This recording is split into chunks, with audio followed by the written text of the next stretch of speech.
হাসান মাহমুদ। এইবার গান করবেন আমাদের কুষ্টিয়া থেকে আসা নবপ্রাণ আন্দোলনের শিল্পী শিরিন সুলতানা। শিরিন সুলতানাকে গান করার জন্য করছি।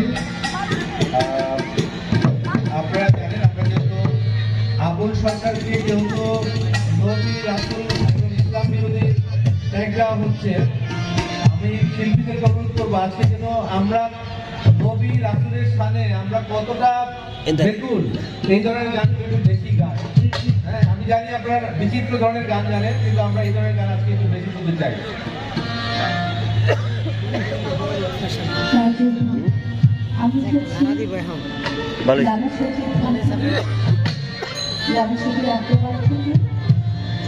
আসলে অনেক দূর থেকে এসেছি, একটি কথা বলতে চাই। লালু সচিব কি বাড়িতে বলেছে, যার যার ধর্ম সেই করে তোমার বলা অকারণ, সবে কি হবে হবে ধর্মপরায়ণ। আসলে ইসলাম শান্তির ধর্ম। আমার নবী করিম সাল্লাল্লাহু আলাইহি ওয়াসাল্লামের উপর অনেক নির্যাতন এসেছে, তার আপনজনরা তার প্রাণ সংশয় হয়েছে, তিনি সকলকে ক্ষমা করেছেন। কারণ ক্ষমা মহৎ গুণ, এই কিন্তু সবার মধ্যে থাকে না।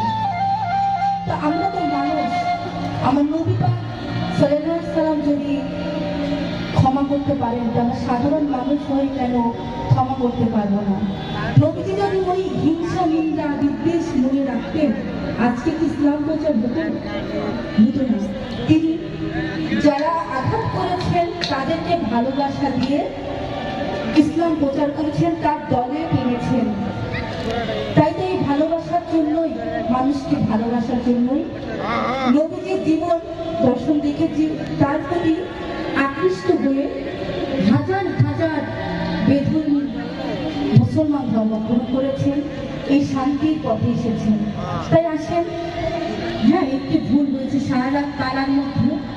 একটা পালা গান যে বোঝেন, আগে বুঝতে হবে পালা গানটা কি, কাকে পালা গান বলে।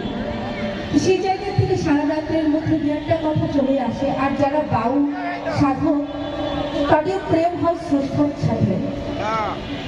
স্রষ্টা আমাদের প্রেমিক। যতক্ষণ না এই স্রষ্টার সাথে প্রেম হয় না, ততক্ষণ সে আধ্যাত্মিকতা সেই জায়গাতে যেতে পারে না।